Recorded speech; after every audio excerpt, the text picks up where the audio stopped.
This is John Drabinski, and you're listening to the Black Studies Podcast, a series of conversations examining the history of the field. Our conversations engage with a wide range of activists and scholars, senior figures in the field, graduate students, and everyone in between, culture workers and political organizers, in order to explore the cultural and political meaning of Black studies as an area of inquiry and its critical methods. Today's conversation is with Chrystel Oloukoï, who teaches in the Department of Geography at the University of Washington. Their research focuses on cinema studies, urban politics and history, and the place of gender and sexuality in Black life across the diaspora. In this conversation, we discuss how Black studies questions challenge languages of nation and state, the complicated stories of diaspora and Black identity, and the expansive politics of Black studies sensibilities and critical frames. Good afternoon, Chrystel. How are you? Hi, good afternoon. I'm doing well. It's really sunny here in Seattle. How are you doing? I'm doing great. It is also sunny here in the DC area, though it is rarer to be sunny here than in Seattle. So I'm happy that we're talking on a sunny day in Seattle, although I feel a little bit bad about taking hours out of your day indoors. But I'm really excited to have you on the podcast. I think your research is extremely interesting, and I think there are multiple ways in which your interests and methods and ways of exploration and storytelling and all these things are really going to be impactful for the podcast. So I'm appreciative of that. But also you have your PhD in Black Studies, and we are really extra excited and emphatic when we have guests who have PhDs in the field. That's just so important to get that particular voice. So that's a long way of saying welcome to the Black Studies Podcast, and I look forward to talking. Thank you. I'm really honored to be here, and I've been listening to the podcast for a little while, so it's really great to be able to add my voice to it. Great. I'm always happy when people listen. You know, you never know when you send this out there, although we do have statistics, so we know people listen. But so we'll have a chance, of course, to talk about your research and think about how you imagine the field of Black studies and the relationship between those. But I wanted to start really with a more personal question and ask you, what is it that drew you to Black studies? What drew you to the study of Black life? And what keeps you connected to and sustains you in a relation to this kind of work? Thank you. I really love this question. I've been listening to very different kind of answers to this question from previous guests. And I think my answer is very much rooted in the type of environment I grew up in.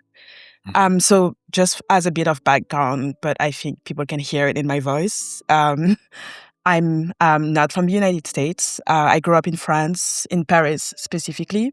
And I have, my family has ties to France, but also to Benin Republic, on the African continent, to Burkina Faso, also on the African continent, and to Brazil, via histories of slavery, enslaved returnees, and colonial migrations. And I would say that that environment, a very specific Francophone sphere, has really shaped my understanding of Black life. I grew up in Vitry-sur-Seine, which is south of Paris, with a single mother and my sister. And we, for the first few years of my life, we were living in a building that had migrants from all over the African continent. They were like Senegalese, Malian, Cameroonian, Guinean, very few from Benin Republic, like my mom, but you really had a kind of Black Mecca from all over the continent. Mm-hmm. And it was a type of building where a lot of the people were political activists of some kind because of their circumstances. You had a lot of people who were either migrants, they had like permis de séjour in French, or they were without papers, so sans papier. Or like my mom, so she had citizenship, but she was a single mother with 2 toddlers. So you also had a lot of people in precarious financial conditions. And everyone had their own rooms, but a lot of things were shared. The kitchens were shared. So it was very much a kind of communal living where you constantly had conversations, discussions, heated exchanges. And I really think about those exchanges, about that environment as my first encounter with a kind of Black study. And I'm really thankful to Josh Myers of Black Study for also highlighting that distinction between Black studies and Black study. And I think it was also, I would say, my first memory of how fragmented or fractured Black life or Black collectives can be, even if there's always this desire for collectives and for community. Because after doing this PhD in Black studies and rethinking about those memories, like talking about those memories with my mom, we have very different memories of what that time was like. And for her, moving away from that building, from that environment, was a kind of social mobility, was providing a better life for both me and my sister. And for me, it was really like ripping me off of a lot of like aunties and uncles who, were a kind of like extended family in many ways. And it made me think a lot about how this kind of tension or contradiction between the extensive networks of care and solidarity that Black life sustains because we need it, and at the same time all those logics of international or internal, not international, differentiation alongside citizenship, alongside class, where people, because they are trying to survive, have to articulate different strategies of differentiation and distanciation. And I would say my second element that has been very formative in grounding me in a kind of Black study collective was, aside from this, I also would want to add that even if my mom was a single mother, I would say that part of what makes also for me Black life is also realizing that the kind of like loneliness or lack of support that characterized Black single motherhood was never a part of my experience. And there were always a kind of extended kin network, which wasn't even biological family. It was those people in these buildings. It was later someone we called an uncle who was from Ivory Coast, but who wasn't blood related. It was also the kind of mutual aid called tontine structures that existed between Black women at that time in France with aunties from the Caribbean, from the African continent, and so on. So I would say that my understanding, because of that environment of Black life, is very much one that isn't bounded by a kind of normative understanding of what a family looks like, and a kind of normative understanding of nation state either, because it was very much this kind of unbounded horizon. And the second thing is really, I think, my political engagement. Prior to starting a PhD in Black studies, I was an organizer for many, many years. And I would say that if I have to like pinpoint a moment, I would say 2013 is really a turning point in my political commitment, where like the question of Blackness and Black life is really, really like at the center. I don't know what that time looked like in the US, but in France, there was this whole, what was called at the time, refugee crisis, which was really just a kind of imperial boomerang in César's formulation. But you had migrants from all over, coming from Eritrea, from Syria, and also from Sudan. And part of my political formation was really spending a lot of nights in refugee camps, because at that time there was really a need for bodies, and specifically bodies of people who were citizens who had papers, to just stand in between refugees and the police. And that's also, I would say, the formulation of also my abolitionist politic. But I cannot really distinguish from a kind of Black politics in many ways, because of the ways in which in France, like in the US, policing has long been articulated. Like the first like police force was called La Police des Noirs, so the police against Black people, but really articulated as a kind of racial project. I think really that political experience that wasn't a kind of unified political experience. You had people from very different walks of life, from very different political affiliations, but we were all united around this question of migration and the right to dignity and the right to make life anywhere. And so you had like people who were like Black activists, you had people who were like Black feminists, people who were just like Marxists, like really thinking about class first. You had people who were like radical activists of color, but who weren't really thinking about anti-Blackness specifically, but thinking about race as this larger umbrella. So there were a lot of debates and discussions all the times, and a lot of those kind of very long democratic, deliberative processes that you find on those type of movements. And those collective discussions all night long really, I think, shaped my understanding of what it means to fight for Black liberation in many ways. How did that draw you to the United States and to a Black Studies PhD program? That's, this, first of all, thank you for that. That's really, really interesting and revealing and compelling in so many ways. And I'm interested then, that's sort of how do you go from these two places in France to the United States and a PhD in Black Studies? Because it's for me, obviously, as you articulated it, shaping this really expansive, deep, and politically infused sense of Blackness and commitment. So how do you end up in a Black Studies PhD in the U.S.?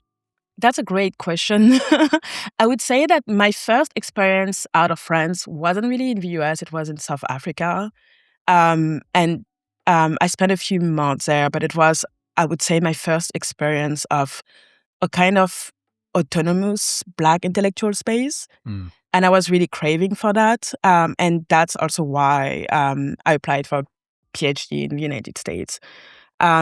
The kind of Black studies I was training and I wanted to join is very much United States institutional formation that is grounded in African American life. And I think there are reasons for that has to, like everything to do with imperialism and the imperial core versus its peripheries and what's possible at the peripheries and whatnot.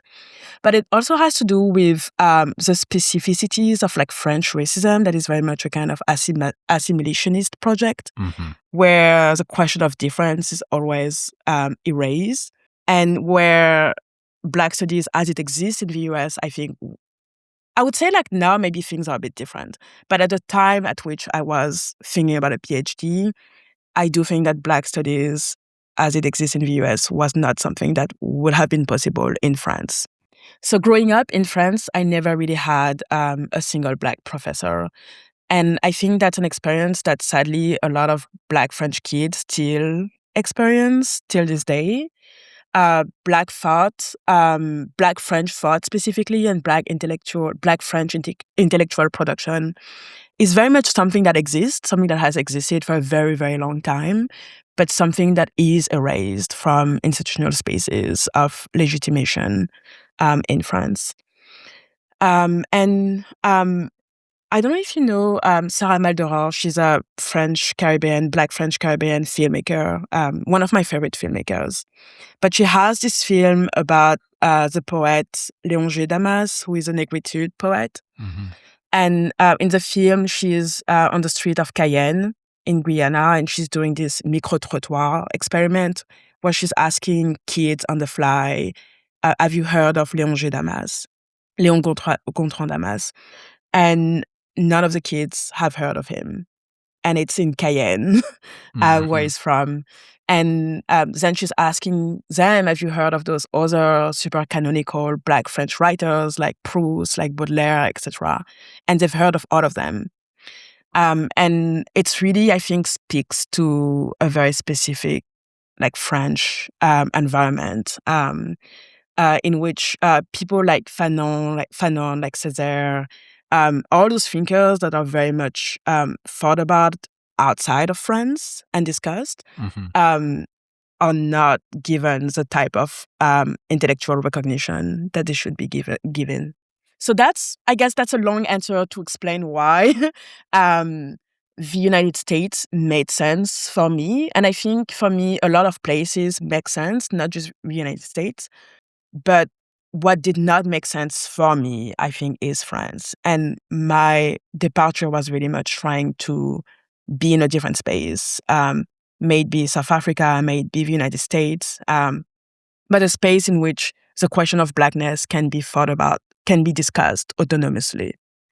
It's so funny, not so funny. It's actually terrifying, this notion of the Francophone tradition, the Black Francophone tradition being absent French institutions, given I always, because, that's my research specialty, and I teach this all the time, and I'm always like, go look at the size of the island of Martinique, and then look at the people who have come from Martinique and Guadeloupe.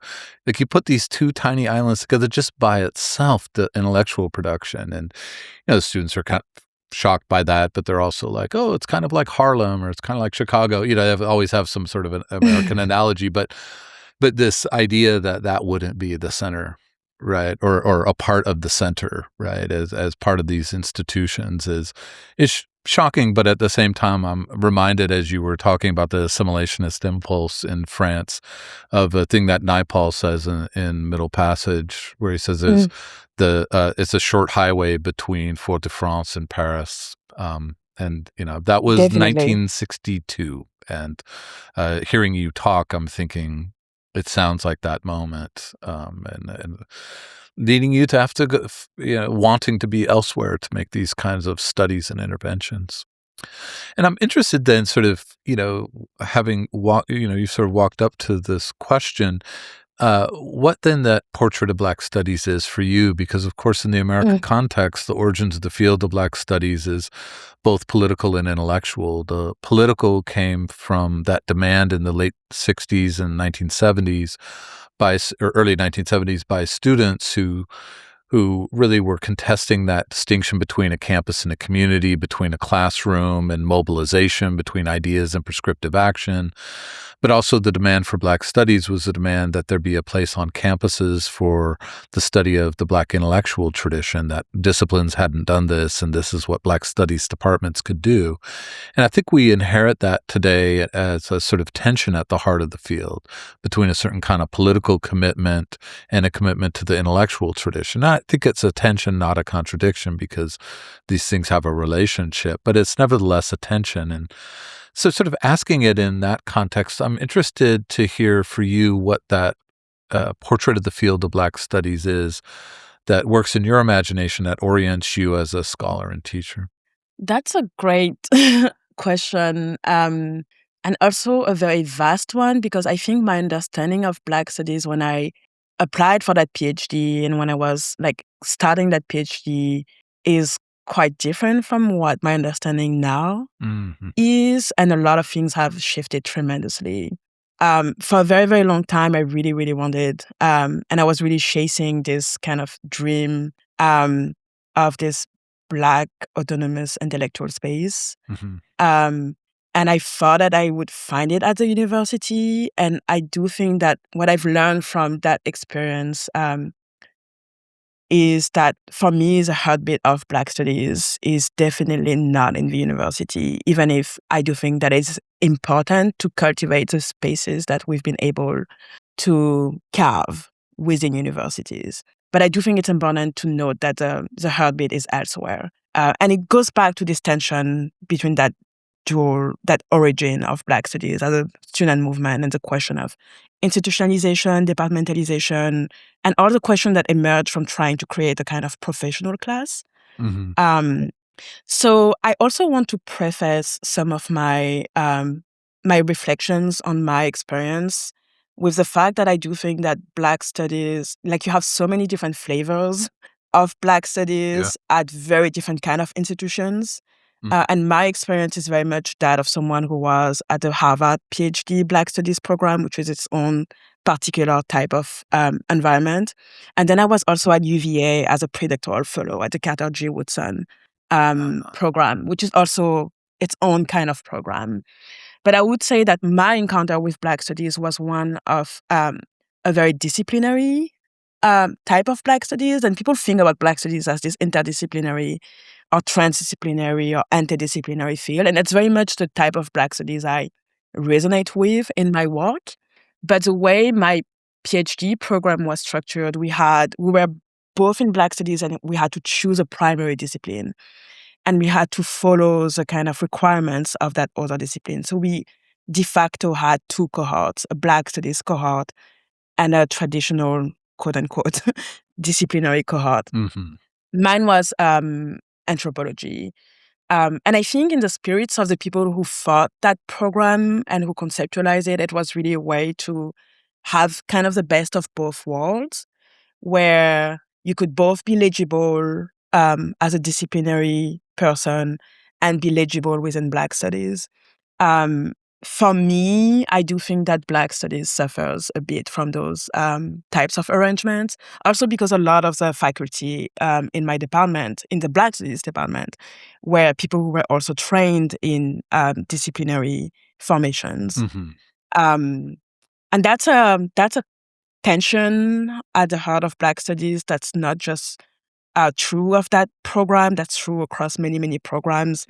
There's a lot of conversations about the fact that Black studies department don't hire Black studies trained scholars. So I think it's a larger conversations. But I do think that the university is such a field of contestation, of dissent. It's also a time frame for like 4, 5, 6, 7 years where we don't necessarily realize it at the time, but where you have more time than you'll ever have Mm-hmm. later. And I'm really thankful of people like Nick Mitchell, Elie Meyerhoff, etc., but people who think about the kind of political economy of the university and what that environment makes possible.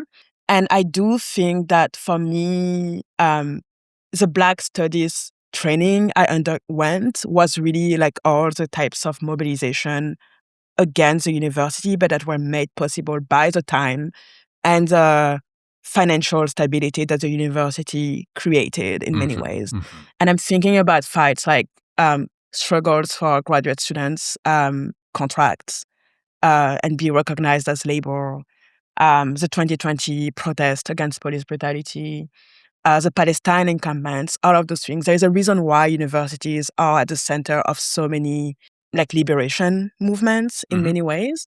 I was also part of the Harvard prison divestment campaign, where I made very, very much lifelong, I think, comrades. We're trying to get the university to divest from its endowment from private prisons and various forms of complicity with carceral systems.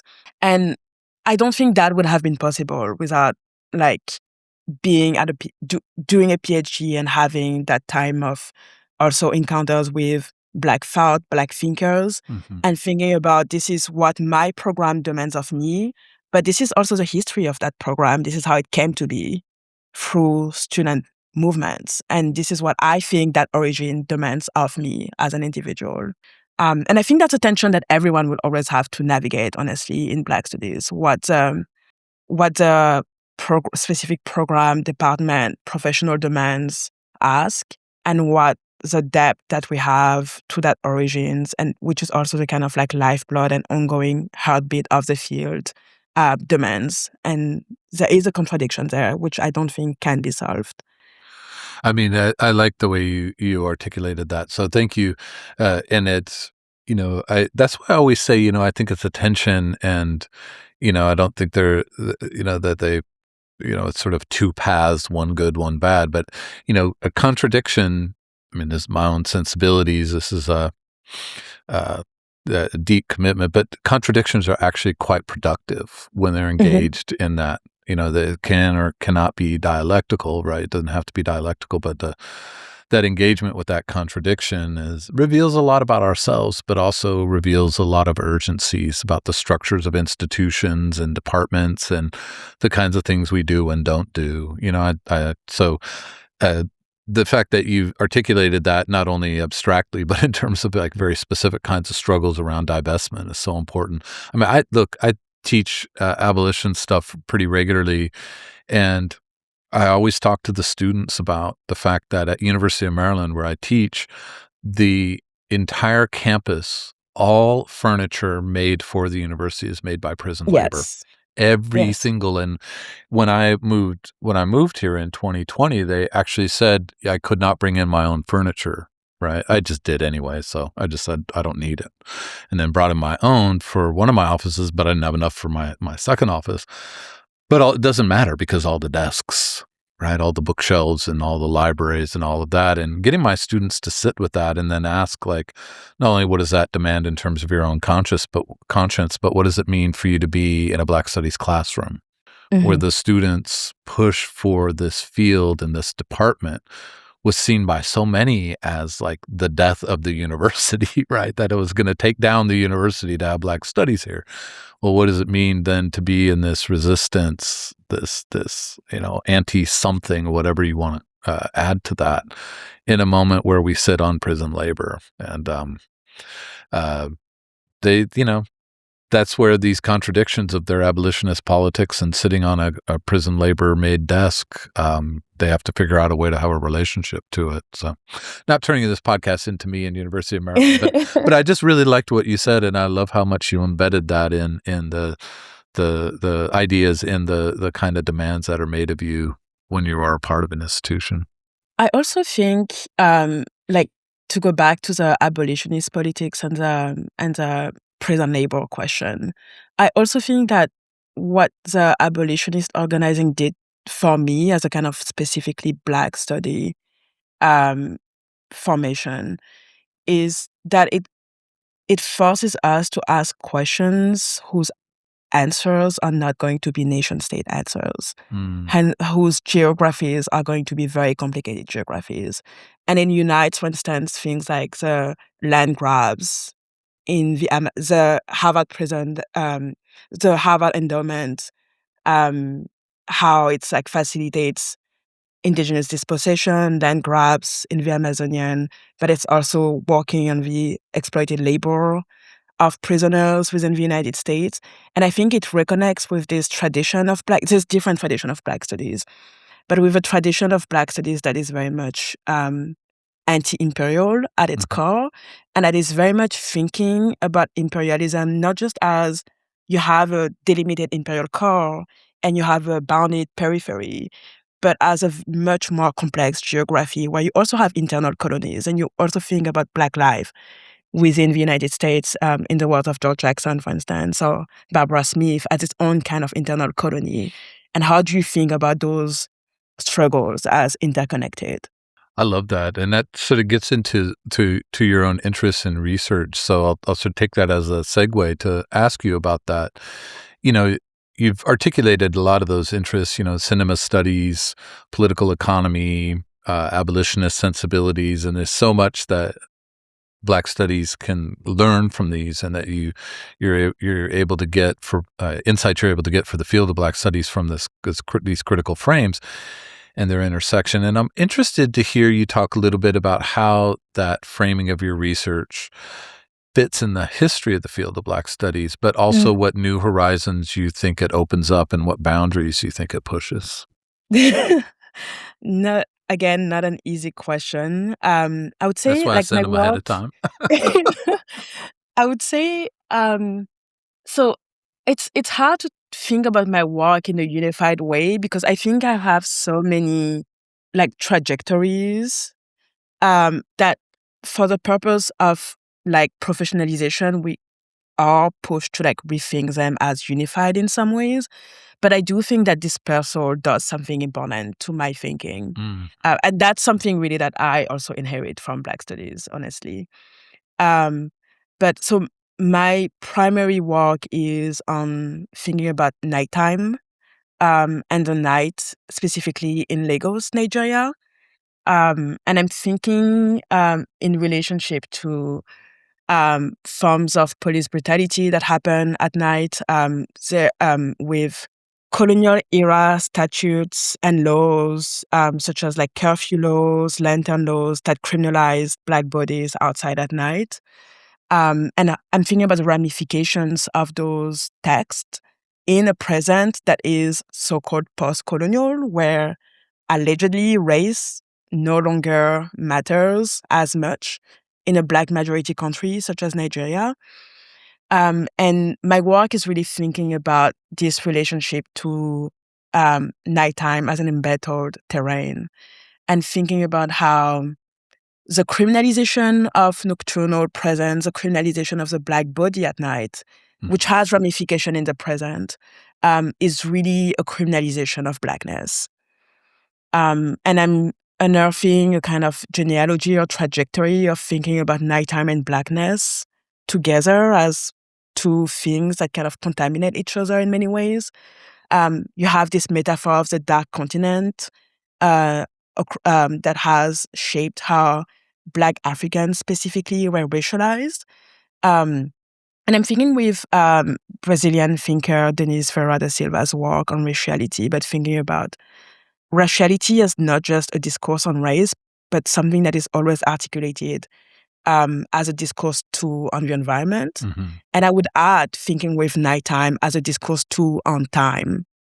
Like, what does it mean to think about the Black African and Black Africa as a dark continent? You had this term that was used at the time of thinking about people as benighted. So it's a term that's now disused, but which means as almost a state of both literal but also metaphorical and social darkness. And I'm really trying to think about this triangulation between darkness, the environment, and race that happens with nighttime. And then that also means that what is mostly criminalized in what I'm looking at is not just Black presence at night, but it's really forms of Black assembly. And I'm really trying to think about this question of assembly, this question of the forms of insurgent formations that happen in cities where Black African residents were not considered as legitimate residents, and how so much of the work of social reproduction, of care, of survival had to take place in many ways underground at night, literally or metaphorically. So I would say my work is really much in dialogue with a segment of Black studies that thinks both symbolic and material forms of condemnation. I'm thinking about Sylvia Winter's definition of a task for Black studies as being that of undoing a narratively condemned status. I think, like, since I've heard it, it's really something that has very much resonated with what my project is. But really thinking also with Black ecologies, thinking about how Black forms of assembly, Black forms of sociality and counterformations also teach us how to live in the aftermath of multiple forms of apocalypse, multiple forms of dispossession. So it's not just a story about condemnation, but it's very much a story about what stewardship, was life making looks like too at night, and reclaiming nighttime as a time of specifically Black insurgent forms of sociality and life making. So I'm interested in how to hear you talk a little bit about how your research is shaped by your doctoral training and also your current appointment. You did a PhD in Black Studies, and that's a non-disciplinary in a conventional sense PhD, and now you're in a geography department, which is, I mean, it's a discipline, but it's also one of these disciplines that has like edges where it's really interdisciplinary or multiple discipline kind of orientations. But you have not come to this to your research through a traditional discipline, and so I'm interested in how that intellectual path has shaped how you approach and execute a research project, but also if you want to talk how it has shaped how you conceive and practice a classroom. I would say I'm not. I if you had told me when I was a master's student in geography applying to a Black Studies program that I would end up working in a geography department, I would not have believed it. Um, it's been an interesting return to geography as a field. And I think what made it possible is what you just stated, the kind of illegitimacy of geography itself as a discipline. The fact that it has been, in many ways, a field in crisis since 1950s. Like the closure of the Harvard Geography program, um, I think in 1948, was one moment that kind of activated and made visible a larger crisis of that discipline, where you had so many different departments across the US, geography department, that closed down. And I do think that I personally do thrive in um, disciplines or fields that very much have those kind of illegitimate or um, who sit uncomfortably, I would say, within the walls of institutions, Mm-hmm. because it also allows for kinds of forms of freedom that you wouldn't find elsewhere. Mm. And so far, I'm in my second year in on the tenure track, so let's see how that goes. But so far, I would say that geography has afforded me a freedom to think that is, to me, closest to what I would have been able to get in a Black Studies department, but even if I'm right now in a disciplinary formation. I would say in how I'm approaching classrooms, how I'm approaching teaching, it's very much this kind of undisciplined, non, not bound by a specific field approach. And it's also thinking, for me, doing that PhD in Black Studies has also pushed me to think about genealogies and trajectories of Black Studies outside of the United States. So it's really also a teaching and an understanding of Black Studies that is not bounded by geography and by nation state. So I'm teaching, right now I'm teaching a qualitative methods course with undergraduates. And they are very much being introduced to methods as a kind of perpetual bricolage. There isn't a single geography method. I'm teaching across fields, but I'm also, I think, giving them examples of Black intellectual production and Black methodological production that is also not just rooted in the United States.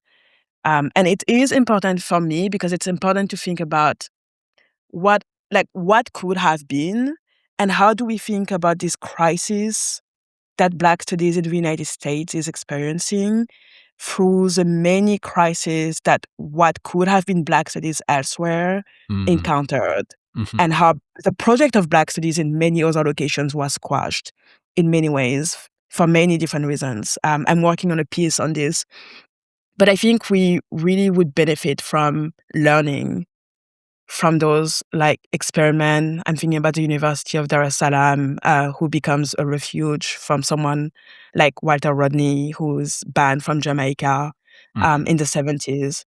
I'm thinking about the University of the West Indies. Very, very different types of locations. But how do we learn from what happened to those dreams of Black autonomous spaces in regards to what's happening now in the United States? And how do we narrate crisis not just as this kind of very presentist moment of crisis, but thinking about a long duration and thinking about a field that has always been a field in crisis, and necessarily so, I would say. I love the phrase, how we narrate crisis. I think that, I do think that this is a contribution that Black Studies has to make broadly to intellectual life, but also needs to make to itself, right? It requires, as you said there, I'm just repeating what you said, but it requires a lot of contemplation and self-assessment, self meaning from the perspective of the field, but also all of us participating in that. It's a collective self. But narrating crisis is, I think, a crisis, actually. I like this. I mean, there's already been so many interesting things for the contributions to the series in this conversation, but that in particular stands out for me about this.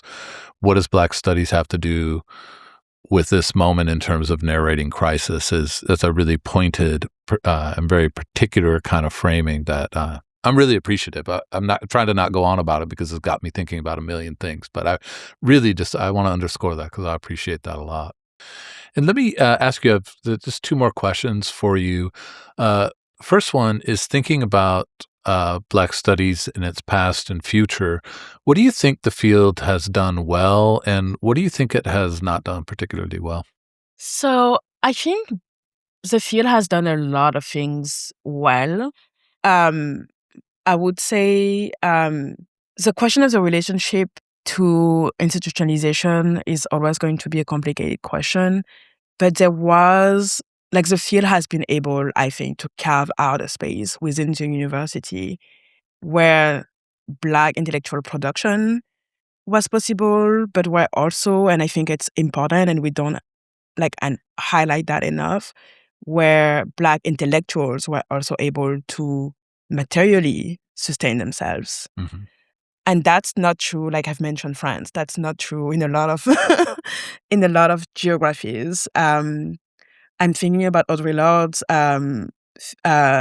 statement about being able to eat and her children being able to eat because of her relationship to the university as an institution. And I think that's something like material life that is important. I would also say that memory work has been something that has shaped the field a lot. And memory work, both in the sense of recovering histories, but also like memorialization of Black intellectual thinkers. Mm-hmm. I think that's something that is, at least for me, I do think that when I interact now with students, and I'm at an institution that is a very wide institution, the University of Washington, I do think that there is a recognition of Black intellectual production that has been, to an extent, taken seriously. I also think that one of the double-edged of memory work is that I think we would benefit from thinking even more, because it's not that we don't think about it, but even more about what those institutionalization, memorialization does to a field and to the liveliness of of the thinking that happens in that field, but also the liveliness and the complexity of the thinkers of that field. I was, in 2017, I think, I was at a Du Bois conference in Providence. And I can't remember who asked that question, but someone in the audience asked a question that kind of remained with me, which was, yes, you've made Du Bois canonical, but what type of Du Bois, like which Du Bois entered the university? And how is Du Bois himself as a thinker mutilated and kind of shed of many of its rough edges and complexities by being integrated within either the canon of sociology or the canon of history and different, or even Black studies itself. I don't think that's a loophole that only happens in disciplines. I also think that, as you mentioned, Black studies comes and emerges as a demand from students. I also think that origin is something that that is always a field of tension and contradiction. But I do think that's something. I don't know if I could say that the field is not doing well or is doing well, but I think that's something that the field has to hold on to. Thinking about what that origin demands of us. And the last thing I would say about what I think Black studies is doing well, very well, is legitimization within the university. But I do think that there is a question to be asked about forms of recognition or forms of politics that are less about departmentalization, official recognition, a kind of like liberal politics, but that are more about forms of illiberalism and forms of camouflage. Like we talk a lot about fugitivity in Black studies, but I do think that not everything needs to be a principled declaration of intent. Not everything needs to be like an open petition with names. Like I think we've done a bit too well in putting a target on our backs by being so, in many ways, engaging in politics where like declarations of intent are very much a kind of crux of that. And I've been thinking a lot about illiberalism. I have a hard time pronouncing that term. But really, like, what a kind of post-liberal moment with this current administration requires of us in terms of less visible, less declarative forms of resistance. I love that. That's thank you for that response. That was really, really interesting, and I love this. This is a very nuanced point you're making here at the end about the relationship between the liberal and the illiberal and the announcement of intention. Thank you for that. That's really, really thoughtful. One last question for you. Sort of thinking in a Black studies context, what is the question you would want us to all be asking, or the issue you would want us to all be thinking about? I would say the question that for me is at the center of the moment, the present, is really that of empire. And it goes back to what I was saying about a kind of illiberal or camouflage, to think about Suzanne Césaire too. But I think there is a way that at times the project of Black studies can find itself circumscribed in nation-state projects. And that happens in the United States, but that happens honestly everywhere. Like I'm thinking about this slow institutionalization of global Black studies, where it's very much about proving the existence of Black life in different nation states, like for instance, Black French studies or Black British studies, etc. And I think while I understand where this is coming from, I do think that for me, Black studies is at its best when it sits uncomfortably and thoroughly with the question of scales that are both below and above the nation state. And empire is such a scale for me and does that work. But thinking about what it means to be in a kind of oppositional formation, and thinking about the kinds of geographies and connections and solidarities and frictions too that happen, that create spaces that are not always legible if we are only focusing on the nation-state scale. And thinking about how some Black studies scholars have been thinking about the Caribbean, for instance, as one such space that is not a nation space, but that creates its own kind of formation. And I'm really thinking about not just the above the nation state, but also the below, those kind of like infra-geographies. I think like we really would benefit from reconnecting with location and place-based knowledge. And that's, I guess, a geographer in me. But I think that some things get fossilized when you kind of make them generalize, when you try to generalize them at a larger scale. Like Black life in the Mississippi is very different from Black life in the Pacific Northwest, for instance. And yes, you have a kind of nation-state architecture that has its own set of constraints and its own set of questions, but I don't think it completely exhausts the questions that could be asked if we took seriously, for instance, the Pacific Northwest as something that encompasses Canada, United States, Asia, a kind of larger geography of U.S. militarism and Black bodies, U.S. imperialism and Black bodies in that formation. So I would say, yes, going above and below the nation state and thinking about I'm not sure, but thinking about capture as something that happens not just at the level of disciplines or disciplinary formations, but also at the level of the nation state. And my second answer to that question, aside from empire, but I think it's very much related, is I do think that we really need to ask a question of Black conservatism, and that we don't ask that question enough. And there's like so much happening. Like right now in South Africa, you have those anti-Black, they call them xenophobic movement, but it's really much about Black migrants, and it's very much anti-Black. But I think that there is a way that when Black studies and conversation that happen in Black studies circulate outside of the university, there is a way that I feel that sometimes Blackness and Black life becomes almost made synonymous with like resistance and liberation all the time.